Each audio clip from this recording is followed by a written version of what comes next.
Well, look, we've got Maurice Hooker, who's the current WBO light welterweight champion of the world. We've got Danny Roman, the WBA super bantamweight champion of the world. We're working with Artur Beterbiev, the light heavyweight champion of the world. We've got Jessie Vargas, who's been a long time. He's a two-weight world champion. We've got Demetrius Andrade, who I think is one of the best middleweights in world boxing today. Right. We're launching the platform with the biggest star in world boxing, Anthony Joshua. We've made some nice progress, and in the meantime, they've bought the World Boxing Super Series, 16 of our shows from the UK, with Bellator stuff as well. And at $9.99, this is $2.50 a week. Right. This is a new way to digest content. People talk about $100 pay-per-views. That's got to go. And we do our pay-per-views in the UK. They're $25. Yeah. Right. And over here it's sometimes $100 for a pay-per-view. Yeah. So we're working hard on the model, and I think it's going to be really exciting. Thank you. Cheers, thank you. Eddie, was it difficult to pull all this together? I mean, you've got the two-fight Wembley deal. You're in negotiations with Deontay Wilder's team, and you've got all this stuff going on. Yeah, we're always, the business is about spinning plates. We're spinning about 80 plates right now. We're talking to fighters, 20 fighters about signing with Dazn.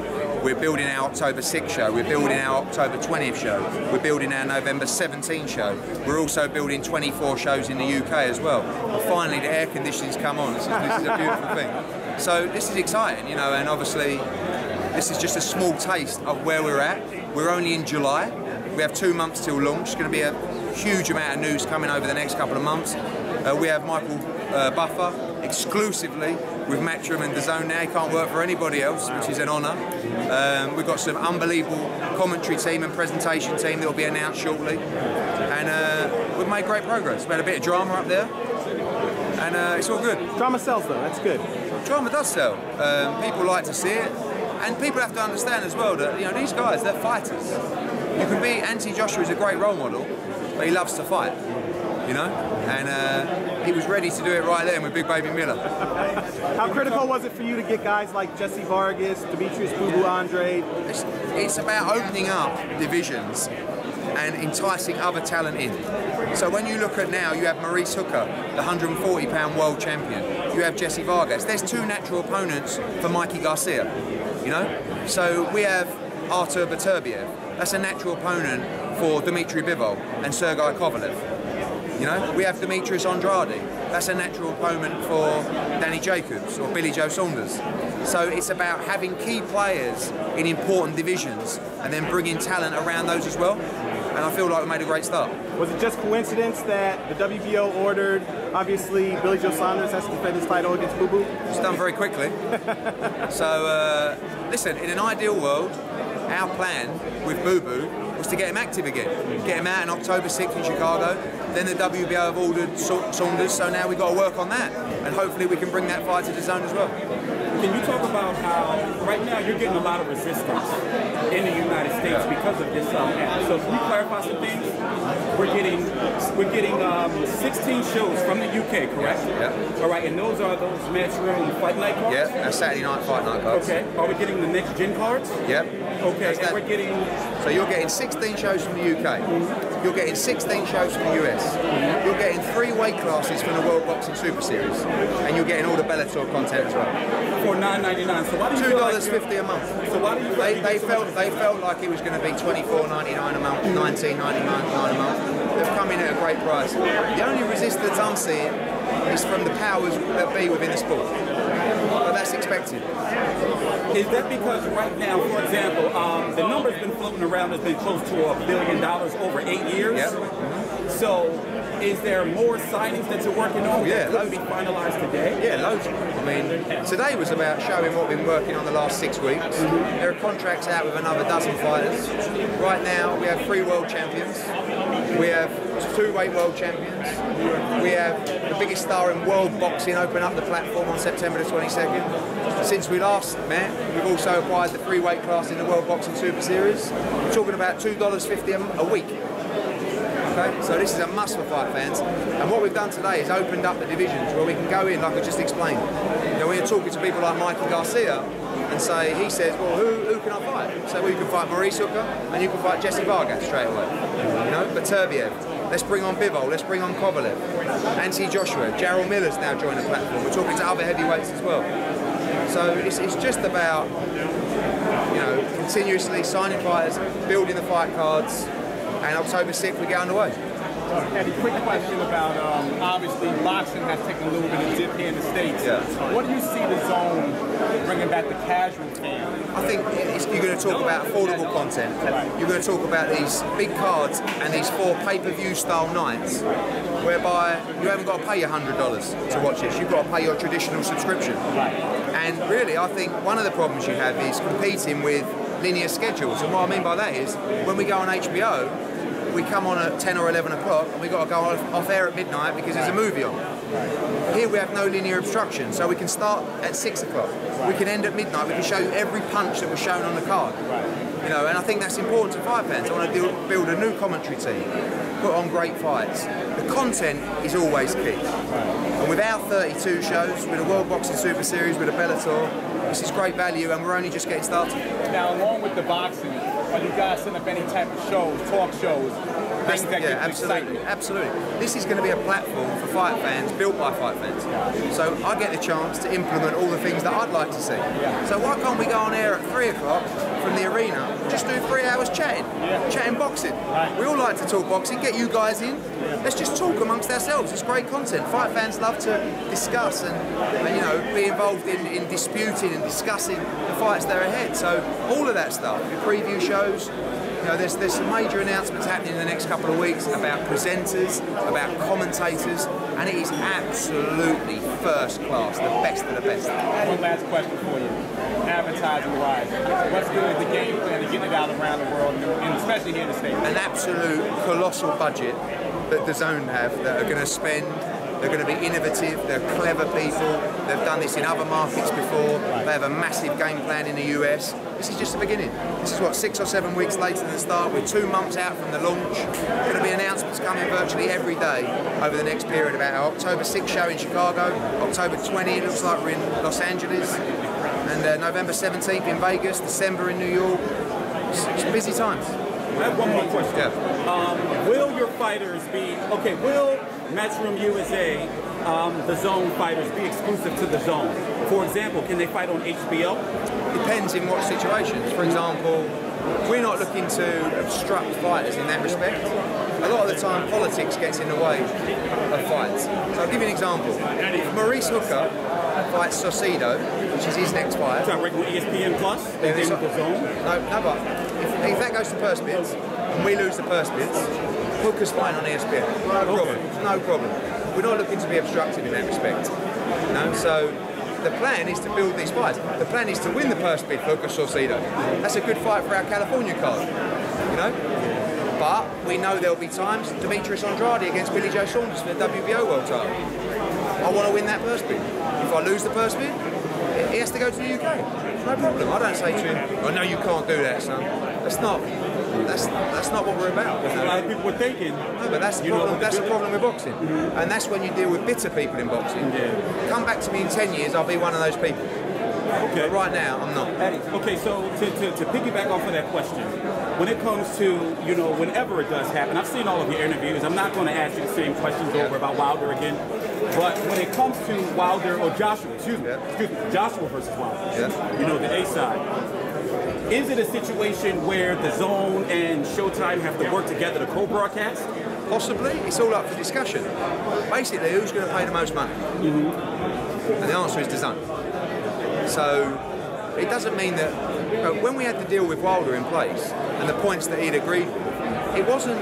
There was no. He knew it was on Dazn. We controlled the rights. He was on a purse. It wasn't a split and then it goes to the biggest bidder. Or we were going to. By the way, it didn't mean that fight was on Dazn. That fight could have been on Showtime pay-per-view. But let me tell you, for the numbers that it would generate from a UK fight, Dazn would have paid a lot more money. So that's probably where it would have gone. But we're not looking, this isn't about Showtime and HBO and we're going to drive them into it. This is about doing what's best for the fighters, generating the most amount of money for the fighters and the best content for fight fans. So right now the plan for NT Joshua is to continue his career on Dazn. Will that change in the future? Who knows? The focus right now is September the 22nd, April the 13th after that at Wembley. We hope it's Deontay Wilder. Eddie, by the end of this year, 2018, you might have 2 out of the 4 major belts at middleweight with Danny Jacobs' fight and Demetrius Andrade. Is there a possibility unification bout might happen? Absolutely. Okay. Obviously, you've got Danny Jacobs is with HBO right now. We're honouring that contract, and then you've got Demetrius is with Dazn, and that's what.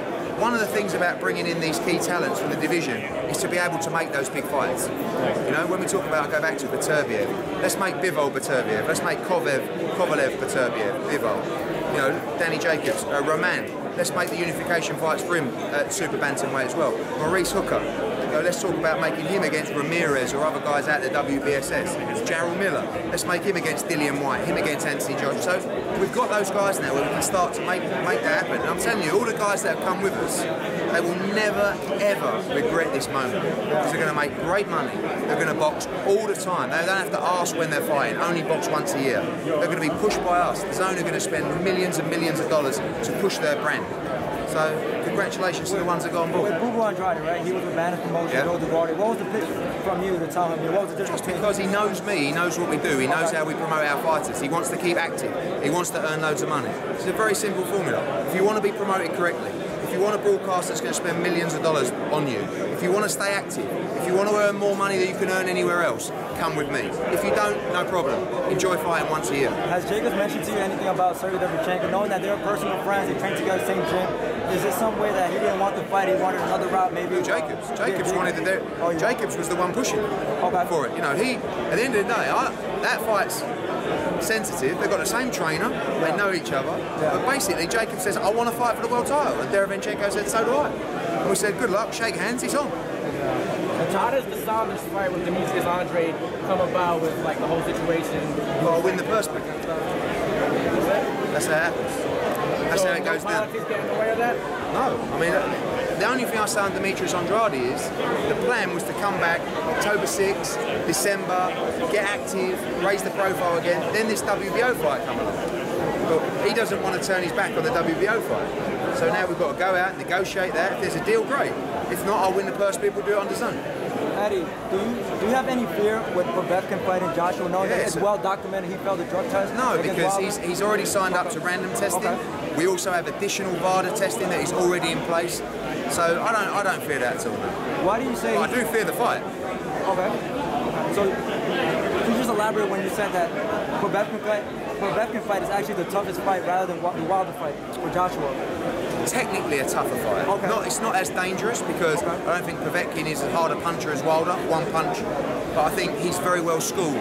He's the Olympic gold medalist. He's a bit shorter and he comes in with these big hooks, which is sometimes a little bit tricky for a bigger man. So Wilder is a more dangerous fight. I think technically the Povetkin fight might be harder. Was it difficult finalizing that fight when you were also talking to we finalised that fight a long time ago. We were getting Wembley over the line. We were getting Dazn over the line for Joshua. So this fight's been finalised. Actually, when they gave us 24 hours notice, within that 24 hours, we notified the WBA together that terms have been agreed. So, what was the notice was just to know if the fight had been agreed to? We need to know from both sides that terms have been agreed and this is done. You agree terms and then you send them the contracts, which we followed all the rules of the WBA. People, that was 3 weeks ago. This is bullshit. And what made it so easy negotiating a fight with Povetkin as opposed to because his team are more sensible. I believe he wants the fight, so it's very straightforward. Listen, the Povetkin fight's not as big as the Wilder fight, so obviously when you get a fight between two champions, it's always harder to bring those terms together. So it's easier to put a fight on between a challenger and a champion than it is two champions. But the Wilder fight is one that we feel must happen, and hopefully we get that for April 13th. Is there pressure from the other sanctioned bodies? Hey, you got a visitor. Oh yeah. I mean, So a rather large baby behind you. Well, you're lucky I was there to control you. Do you know what I mean? Listen, I didn't want to mess my money up just yet. Yeah, exactly. Not yet. When we get a ring. Is that spectacle good for the brand? Were you expecting that to happen? No, I was expecting. Listen, the thing You is, expect me to come. That's what you expected. the thing is, this is the truth. Anthony Joshua is a great role model, but he's also a kid who loves to fight, and he's from the street, as profile. So when they get in each other's face, it only goes down one way. Like Joshua weren't going to walk off the stage and go, all right, and he weren't going to take a backward step. And actually, when they walked out on to the corridor, Anthony went, come on, and he went, all right.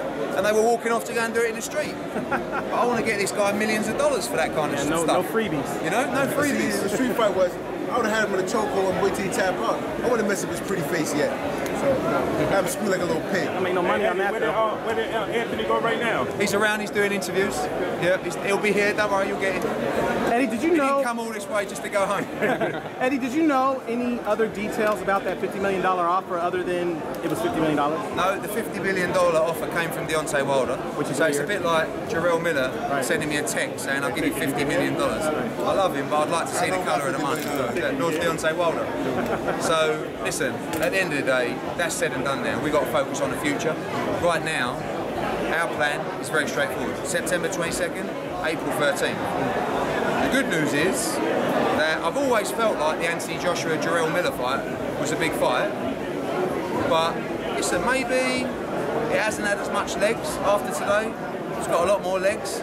He's got to take care of business on October 6th in Chicago, and then he's going to fight the winner of Manuel Charr against Oquendo for the WBA regular, or he can jump straight into the Joshua fight. There's going to be a lot of people calling for that fight now. After September, do you start over from scratch? Do you have to sit down and negotiate again? They've got their offer. They've got the offer. That's it. Wilder, he either takes it or he doesn't take it. Very simple. Hey Eddie, why was Wembley Stadium not available for Deontay Wilder, but it's available for Alexander? It was available for Deontay Wilder. But you said in the interview when you did it with IFL TV that it wasn't available. No, I said the date wasn't available because Canelo against Golovkin got made. Can't do it. Yeah, but we all know that Canelo Alvarez versus Canelo Alvarez fights on the same 2 dates. It doesn't matter. There was no fight scheduled. The Golovkin fight wasn't made. They were talking about fighting Spike O'Sullivan.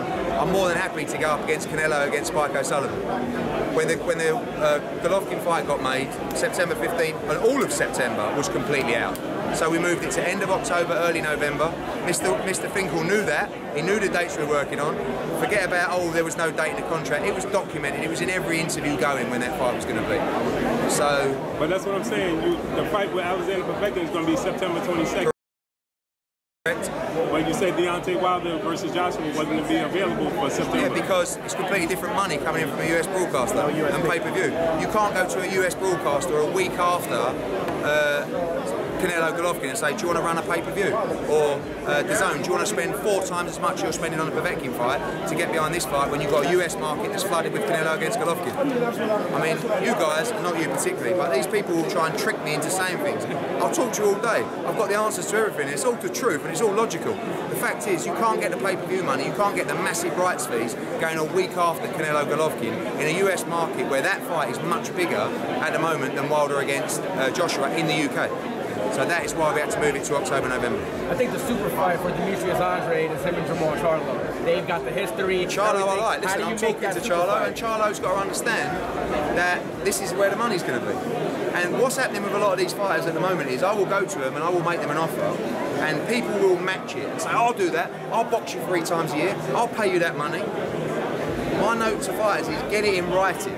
Because one thing I do, and this man, although he might not be my biggest fan, but he will I believe he'll say it. I've delivered everything that I've said so far. No, except AJ. Oh, AJ, I've never promised you AJ. I've never promised you AJ. He said, if I beat the French guy, you jump in the corner and you say, AJ, get AJ. No. I didn't say that. The English muffin jumped to the plate and totally forgot about us. Listen, it's all right, though.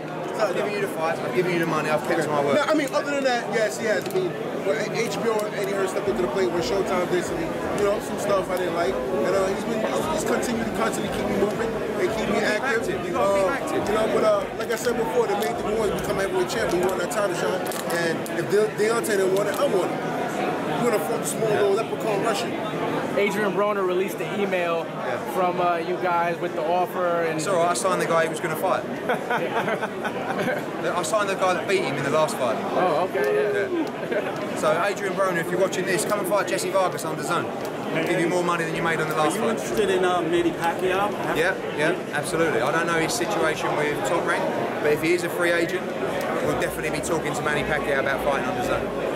Fighting Amir Khan, because Amir Khan seems to be angling away from definitely a potential fight. I'd like to still make the Kell Brook Amir Khan fight. Do you think it's going to happen though? It seems like Brook, Khan doesn't want it. I hope it happens, but we'll see. What separates this streaming service from something like, from a boxing fan's perspective, this streaming service from something like ESPN Plus? I think this is going to be, I think the content will be better. There you have a situation where there's a linear broadcaster and they'll be mixing and matching the content, some on the app, some on the on the platform, which is going to be part of the strategy. Here, this is going to be purely on the Dazn app. So all the content's there, all the fight cards, from 6 PM till midnight, all the chat shows, all the build-up. You've got the World Boxing Super Series, you've got our UK shows, you've got Bellator as well. It's $2.50 a week. You know, so our plan is just to flood you guys, to keep the content rolling, keep the news coming, to get everyone involved, you know, make it a platform for the fans. So that's the difference. Could you give us an idea? You know, we heard like great cards. Could you give us like Well, listen, let's talk about October the 6th right now. So we've got Jessie Vargas, who's going to be headlining Chicago. We'll announce his opponent shortly. You've got Beterbiev, the IBF world champion, going to be fighting Callum Johnson. You've got Katie Taylor, going to be defending her 2 belts against Cindy Serrano. You've got Jarrell Miller, going to be on that card as well. You've got, looks like Demetrius Andrade is going to be on that fight, maybe even against Billy Joe Saunders. That's 6 championship fights already, starting at 6 PM. These cards go, we have to make sure that these cards are stacked from top to bottom.